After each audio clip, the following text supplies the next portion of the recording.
이제 비상계엄 선포할 때만 하더라도 대통령 지지율이 당연히 10%도 안 되고 그 대부분의 국민들이 뭐 8, 90%가 다 이건 잘못됐다라고 하지. 저 역시 마찬가지 비상계엄 처음 선포됐을 때는 이 뭐냐 21세기 대한민국에서 도대체 전쟁도 안 났는데 뭐냐라고 했었죠.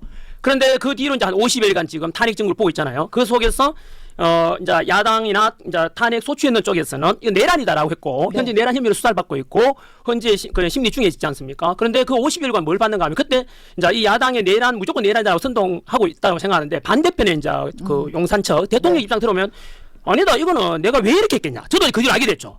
왜냐하면 우리 역사 시간에서 어떤 대통령이 내란 일으킨 건 없습니다.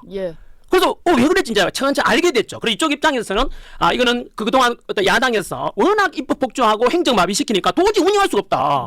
그래서 이제 계엄을 선포했다. 어쩔 수 없이 국민들에게 좀 알리고 싶다. 대통령도 어쩔 수 없다라고 했는데 저는 그것이 실제로 50일 드러나고 있다고 생각해요. 국민들이 실제를 파악하고 있다고 생각해요. 왜냐하면 그 뒤로 일어나는 어떤 탄핵 과정이나 그다음에 탄핵 소추 의결 과정이나 그다음에 공수처 수사 과정이나 또 부당한 체포 영장이나 체포 과정 전 세계인들이 보라고 보여주기식 있잖아요. 그 현직 대통령인데 그걸 보고 많은 국민들이 지금 뭐 하는 거냐고.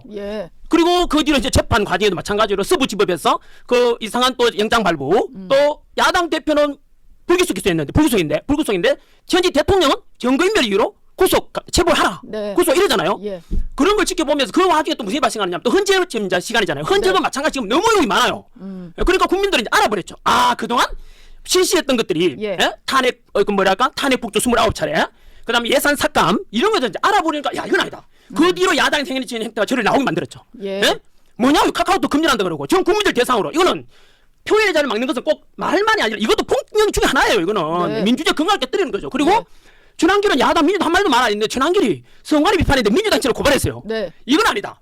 왜냐하면 그래도 일타 강사라는 전환길한테 인도할 때 정도면 내 제자들 2030 세대 힘없는 애들은 아무데나 고발하면 무서웠으면 아예 유튜브도 꺼야 되고 이래야 되잖아요. 이건 아니다. 이건 전체주의로 가는 거나 공산주의로 볼 수 있는 것이 이런 건 민주주의가 아니죠. 저는 그래서 제 제자들 2030 세대 생각해서라도 참을 수 없었습니다. 이거는.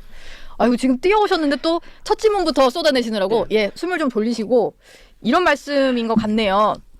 일타 강사이고 어느 정도 알려지고 유명한 전환길이라는 사람까지도 민주당이 이런 주장을 한 거에 대해서 고발을 할 정도면 정말로 알려지지 않은 일반 시민 같은 경우는 정말 검열, 그들은 아니라고 합니다만 카톡 검열 비슷한 걸 당할 수도 있겠고 힘없는 2030들은 그것 때문에 자기도 모르게 스스로 검열에 들어가서 입을 닫을 수 있겠다. 이거를 좀 걱정하신 것 같아요. 더 나아가면 대한민국이 무너진다고 저는 판단합니다.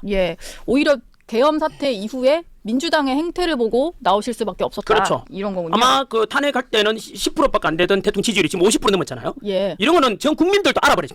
저만 아는 게 아니고. 그래서 아직도 저는 잘 모르는 사람들이 있다면 알면 알수록 이거는 이거는 계몽이 맞다. 대통령이 비상기업이라는 극단적인 수단을 통해서 이거는 국민들한테 알려야 되겠다. 진실을 알리겠다는. 대통령이 그 정도로 지금 대통령 수사 과정이나 보세요. 일국의 대통령이잖아요. 국민이 뽑은 대통령 지도자인데도 불구하고 일반 서민보다 더 못하게 지금 체포하고 막 원신주기하고 저는 대통령한테 인도할 정도면 우리 서민들 힘없는 돈 없는 사람들 입장에서는 저들 앞에 다 쓰러져 가겠다 이런 생각이 드는 거죠. 절차는 좀 지켜가면서 해야 될 텐데. 그럼요. 절차 공개가 다 무너졌죠. 2030 이제 분노한 이유가 뭔데요? 저 집회 현장 가면 탄핵 반드시 2030이 대부분이에요. 어르신들보다.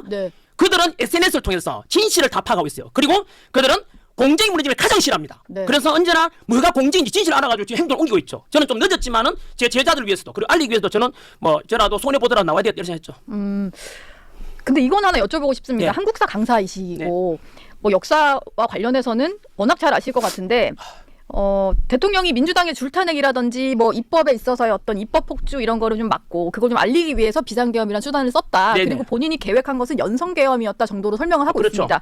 근데 민주당이 그런 거는 사실 뭐 보수 언론들도 지적을 하고 하면서 국민들이 조금씩 알아가는 중이었는데 꼭 그걸 알리는 수단이 계엄이어야만 했나. 왜냐하면 계엄 같은 경우는 많은 국민들에게는 좀 트라우마로도 남아있고 지금 21세기에 벌어지기엔 조금 이제 무서운 단어잖아요. 맞습니다. 저도 여전히 그 당시에도 그리고 지금도 비상계엄은 옳지 않다고 생각합니다.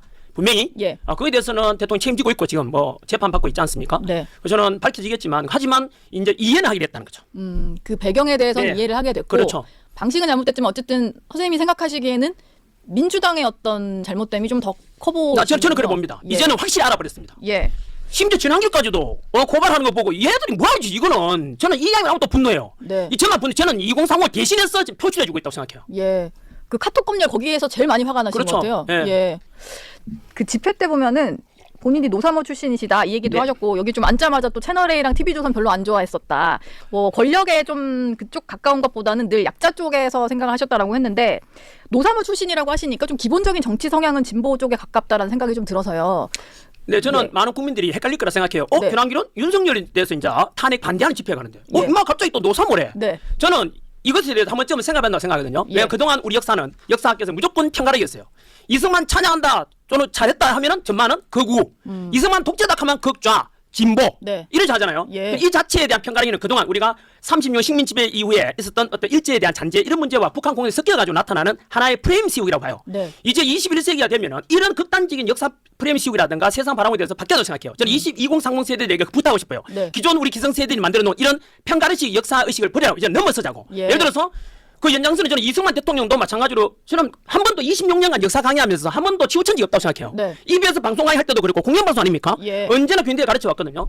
그 연장선에서 뭐냐면 이승만에 대해서 독재 맞죠? 예를 들면 뭐 3.15 부정선거 그다음에 뭐 억지 뭐 있잖아 그 당시 부정선거 했는 것도 그렇고 하지만 농지개혁 통해서 소장농들한테 일제강점기 우리 80%가 소장농이었어요. 그들에게 땅을 가지게 해주고 예. 그 뒤로 우리가 논 팔아서 자식 공부시켰다고 하는데 그 논을 가지고 이승만한테 나눠줘서 그런 거예요. 예. 그리고 6.25 전쟁 막아냈지 않습니까? 공사는 막아냈잖아요. 그럼 주한미군 주도시키기 위해서 지금까지 70여 년간 우리나라에 전쟁 없었잖아요. 누구 덕분인데요? 그게 이승만 대통령이 확고한 한미동맹 체결 때문에 가능해요. 예. 저는 그에 대해서는 공은 공이고 관은 과고 이런 분은 맞지 않습니까? 저는 네. 박대희도 존경해요.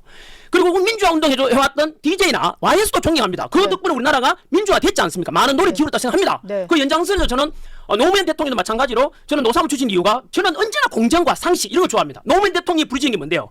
노무현 대통령 진보 쪽에 지지를 받아 대통령 됐지만은 그 당시에 많이 놀렸죠? 좌 깜빡이 켜놓고 우로 간다고. 네. 그게 딴 게 아니라 좌우로 바라보니까 그렇지. 노무현 대통령은 그 뒤로 실용주의를 폈어요. 한미 FTA 체결. 그다음에 자유통부대 이라크 파병 네. 미국 요청을 받고 예. 그거 통해서 노무현 대통령 알고 계셨던 거죠. 확고하게 국방이나 안보 외교에 대해서는 철저한 한미 동맹 활동을 해야 된다. 그 원칙가 욕먹더라도 노무현이 그렇게 했어요. 그리고 노무현 대통령이 가장 강조한 게 동서통합, 네. 전라도 경상도 그리고 지역 통합을 굉장히 강조했거든요. 예. 그런 것은 노사모를 넘어서 모든 국민들이 이런 노무현 정신을 계승해야 한다고 생각해요. 그리고 저는 다른 노사모 출신들에게 묻고 싶어요. 지금 과연 야당에서 행하지는 언론 탄압, 예를 들면 뭐 여론조사 기한도 그죠? 해방하고 예, 예. 카카오 검열에서 자 그럼 말해봐 답변해보라고. 노사모 출신분들 왜 침묵하냐고. 이게 과연 맞습니까? 예? 우리가 그동안 민주화 운동 했던 사람들이 원했던 게 이거냐고. 예. 예? 이거는 원칙과 상식이 다 무너지잖아요. 예. 그분들께 저는 말씀 묻고 싶어요. 거꾸로. 전환길에 노사모 출신이라고 해서 야 정말 노사모를 배신해 꺾이고 있는데 노무현 정신이 뭔데 함부로 노무현 정신을 이렇게 가져가서 정치로 이용하지 말라고요. 예. 오히려 지금 민주당에서 벌어지는 일들 여론조사 본인들보다 조금 불리하게 나오니까 검증을 하겠다라거나 대통령과 관련돼서 내란을 조금 옹호하는 듯한 게시글을 퍼나르면 일반 시민도 고발하겠다. 이게 또 노무현 정신을 훼손하는 일이다. 그럼요. 근데 지금 민주당에서는 그거를 공개적으로 비판하는 목소리는 아직 없긴 해요. 웃기지도 않죠. 예. 독재 앞에서 지금 전부 다 손종하고 있잖아요. 예. 굴종하고 있잖아요. 그걸 바라보고 있는 민주화 운동 했던 사람들 뭐 하는데 지금. 그동안 우리 민주화 운동 했던 사람들이 그동안 독재만 싸웠던 이거냐고. 예? 예. 왜 침묵하냐고. 네. 김대중 대통령이 말씀하지 않습니까? 행동하지 않는 양심은 악의 편이라고. 이럴 때 왜 가만히 있냐고. 예. 그때 그 당시에 그리고 우리 민주화 운동 했던 사람들이 지금 이게 제대로 가고 있냐고. 네. 지금 선생님이 막 이렇게 열변을 토하시는 동안 제가 생각난 단어가 하나 있는데 내로남불인데요. 그렇죠. 같은 잣대로 치면 대통령의 어떤 비상계엄이나 그런 것들을 좀 민주화를 탄압하려고 했다라고 비판을 할 거면 당내에서 벌어지는 조금의 이제 과도한 것들도 자정작용이 있어야 되는데 그게 지금 민주당이 좀 없는 것 같다는 생각이 좀 드네요. 다들 누군가 무서워서 침묵하고 있을 뿐이죠. 알기는 다 알죠. 저마저도 알게 됐는데. 예. 2035도 알고 있잖아요. 네.